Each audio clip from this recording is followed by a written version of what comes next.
अस्सलाम वालेकुम dear students, I am Mohammad Sajid Zahoor. Students, हमने लीनियर अलजेब्रा की लेक्चर सीरीज़ स्टार्ट की हुई है, जिसमें हमने लीनियर अलजेब्रा का एक न्यू टॉपिक लीनियर मैपिंग और लीनियर ट्रांसफॉर्मेशन स्टार्ट किया हुआ है। तो अभी प्रीवियस लेक्चर में हमने लीनियर ट्रांसफॉर्मेशन की डेफिनेशन को डिस्कस किया था और इससे रिलेटेड हमने कुछ मैपिंग्स की थी, जिसमें उस मैपिंग को हमने डेफिनेशन को अप्लाई करते हुए लीनियर प्रूव किया था। तो आज के इस लेक्चर में मैं इसी टॉपिक के कुछ मज़ीद एग्ज़ाम्पल जो हैं उनको डिस्कस करूँगा, ताकि उसकी मदद से आप लोगों का जो लीनियर मैपिंग और लीनियर ट्रांसफॉर्मेशन का कॉन्सेप्ट है वो मज़ीद क्लियर हो जाए। ठीक है, तो ये आपके सामने पहले हम थोड़ा सा डेफिनेशन को रिवाइज़ कर लेते हैं। डेफिनेशन को रिवाइज़ करके फिर इसी की मदद से हम फर्दर जो है एग्ज़ाम्पल्स को सॉल्व करेंगे। ठीक है, तो इसमें आप देखें तो ये वी और यू हमारे पास टू वेक्टर स्पेसिस हैं, ये कि किसी भी फील्ड के पे डिफ़ाइन की गई हैं, और एफ़ हमने एक मैपिंग ली है जिसे वी वेक्टर स्पेस से यू वेक्टर स्पेस में डिफ़ाइन किया है। तो ये एफ़ हमारे पास लीनियर उस वक्त होगा अगर इसकी जो फर्स्ट कंडीशन है उसके अकॉर्डिंग के इसके ज़ीरो वेक्टर पे मैप, जो ये मैपिंग है ये ज़ीरो वेक्टर पे मैप करनी चाहिए। मीन्स कि अगर आप इसमें ज़ीरो वेक्टर सब्स्टिट्यूट करें तो इसकी आउटपुट भी ज़ीरो वेक्टर आनी चाहिए। और सेकंड कंडीशन में अगर आप इस वी में से टू वेक्टर्स ले लें और उन दोनों वेक्टर्स को आप ऐड करें, तो उनका जो ऐड करने के बाद आप इसके ऊपर एफ़ अप्लाई करें, तो एफ़ जो है वो दोनों वेक्टर्स के ऊपर सेपरेट अप्लाई होना चाहिए। इसी तरह से जो थर्ड कंडीशन है, इसमें आप इस वेक्टर को स्केल किसी भी स्केलर के साथ मल्टीप्लाई करेंगे, और स्केलर के साथ मल्टीप्लाई करने के बाद आप इसके ऊपर एफ़ अप्लाई करेंगे, तो देन इसकी आउटपुट में जो स्केलर है वो इस ऑपरेटर एफ़ से बाहर आ जाएगा और एफ़ जो है वो जस्ट वेक्टर यू के ऊपर अप्लाई हो जाएगा। ठीक है, तो ये हमारी डेफिनेशन थी। तो इसी डेफिनेशन को यूज़ करते हुए हम अब फर्दर कुछ मैपिंग्स मैं लिखता हूँ आपके सामने, उनको हम चेक करेंगे। ठीक है, जैसा कि ये एक मैपिंग मैंने एग्जांपल एक आपके सामने लिखी है, जिसमें मैंने एक मैपिंग डिफ़ाइन की है आर स्क्वायर से आर स्क्वायर में, और मैपिंग को मैंने कुछ इस तरह से डिफ़ाइन किया हुआ है कि अगर आप एफ़ को आर स्क्वायर के किसी भी वेक्टर के ऊपर अप्लाई करते हैं तो ये क्या करता है, ये फर्स्ट एंट्री में इन दोनों वेक्टर्स को मल्टीप्लाई कर देता है। ठीक है, फर्स्ट एंट्री में देखें ये इसने एक्स और वाई को मल्टीप्लाई कर दिया, और सेकंड एंट्री में ये इसका जो फर्स्ट एलिमेंट होगा उसको एज इट इज़ लिखेगा। ठीक है, तो इस डेफिनेशन को, इस मैपिंग को देखते हुए अब हम इसकी कंडीशंस पे आते हैं।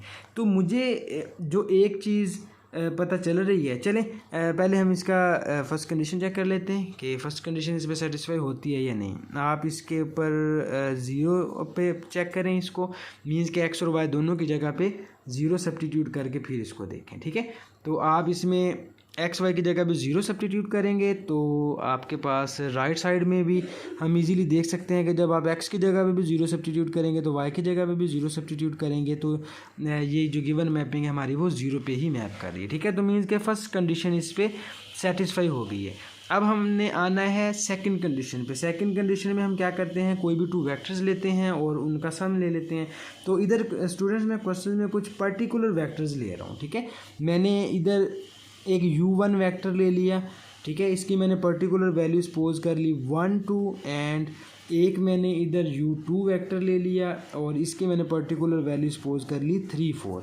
अब हमने क्या करना है, इन दोनों वेक्टर्स को सम करना है और सम करके इसके सम के ऊपर हमने f को अप्लाई करना है। ठीक है, तो u1 प्लस u2 आप करें तो इसमें आपने जस्ट ऑर्डर पेयर्स को ऐड कर देना है।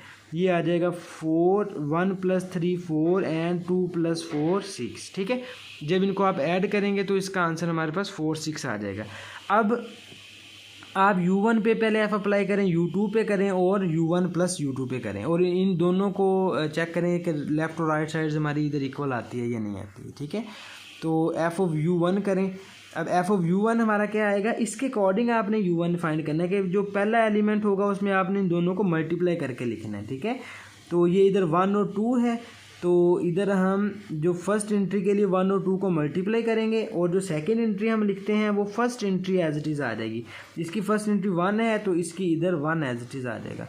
तो फाइनल इसका आंसर हमारे पास आ जाएगा, सॉरी ये 1 मल्टीप्लाई बाय 2, ये 2 आ जाएगा और 1 का 1 आ जाएगा। इसी तरह से आप U2 के ऊपर F अप्लाई कर लेंगे बिल्कुल इसी पैटर्न के ऊपर। तो U2 में आ जाएगा ये 3 4 इंटू 3, ठीक है, क्योंकि U2 के एंट्रीज 3 और 4 है, तो आपने इधर 3 और 4 को पहले में मल्टीप्लाई कर देना है, बाद में जो सेकंड एंट्री है वो एज इट इज़ आ जाएगी, ठीक है, इसके अकॉर्डिंग। तो अब ये 3 4 12 हो जाएगा और ये हमारे पास आ जाएगा 12 इंटू 3, ठीक है। अब आप F को अप्लाई कर दें U1 प्लस U2 पे, ठीक है। तो U1 प्लस U2 के ऊपर F को अप्लाई करें। U1 प्लस U2 हमने ये फाइंड किया हुआ, ये 4 और 6 है, तो इसमें भी ये पहले दोनों फर्स्ट एंट्री के लिए इन दोनों एलिमेंट की प्रोडक्ट आ जाएगी और सेकंड एंट्री में जो फर्स्ट वाला एंट्री है वो हमारी एज इट इज़ आ जाएगी, ठीक है। तो इसको भी अगर आप देखते हैं तो इसका आंसर आ जाएगा ये 24 एंड 4, ठीक है। तो अब ये सेकंड कंडीशन हमारी थी क्या? सेकंड कंडीशन ये जो हमने इधर डिफाइन की है, ये देखें, सेकंड कंडीशन हमारी ये है कि F of U plus V ये इक्वल आनी चाहिए F of U plus F of V के, ठीक है। तो अब आप इसमें इसको वेरीफाई कर लें कि क्या ये हमारा दोनों साइडों का आंसर इक्वल आता है कि नहीं आता, ठीक है। तो अब हम इधर लिख लेते हैं नाउ हमने प्रूव ये करना था कि F of U1 plus U2 is equal to F of U1 plus F of U2, ठीक है। ये चीज़ हमने प्रूव करनी थी। अब हमने ये सारी values F of U1 plus U2 भी फाइंड कर ली है, एफ ऑफ U1 भी कर ली है, एफ ऑफ U2 भी कर ली है। इन सब की वैल्यूज़ पुट कर दें। F of U1 plus U2 की वैल्यू आई थी 24 एंड 4, ठीक है। इसका आंसर आया था 24 और 4, और एफ ऑफ U1 का आंसर आया था 21, और एफ ऑफ U2 का आंसर आया था, ये देखें, एफ ऑफ U2 का आंसर आया था 12 3, ठीक है। ये इसका आया था 21 प्लस इसका आया था 12 एंड 3, ठीक है। तो अब आप इसमें इन दोनों ऑर्डर पेज को चेक करके देखें क्या ये लेफ्ट हैंड साइड बनती है या नहीं। तो ये 2 प्लस 12 अगर आप करें तो ये 14 आ गया, 1 प्लस 3 करें तो ये 4 आ गया। मीन्स के आपका 24 और 4 is not equal to 14 and 4। तो इसका मतलब कि जो हमने गिवन पर्टिकुलर वेक्टर्स लिए थे उसके लिए हमारी सेकंड कंडीशन फुलफिल नहीं कर रही, तो इसीलिए जो हमारी गिवन मैपिंग है ये सेकंड कंडीशन इधर फेल हो जाएगी और हमारी जो गिवन मैपिंग है वो लीनियर नहीं होगी, ठीक है। सो द सेकंड कंडीशन, तो इधर मैंने लिख दिया कि जो हमारी सेकंड कंडीशन है वो सेटिस्फाई नहीं हुई, इसी वजह से जो गिवन मैपिंग थी हमारी एफ वो लीनियर नहीं है, ठीक है। तो इसी तरह से अब मैं एक और एग्जांपल लिखता हूँ और उसको एक्सप्लेन करता हूँ।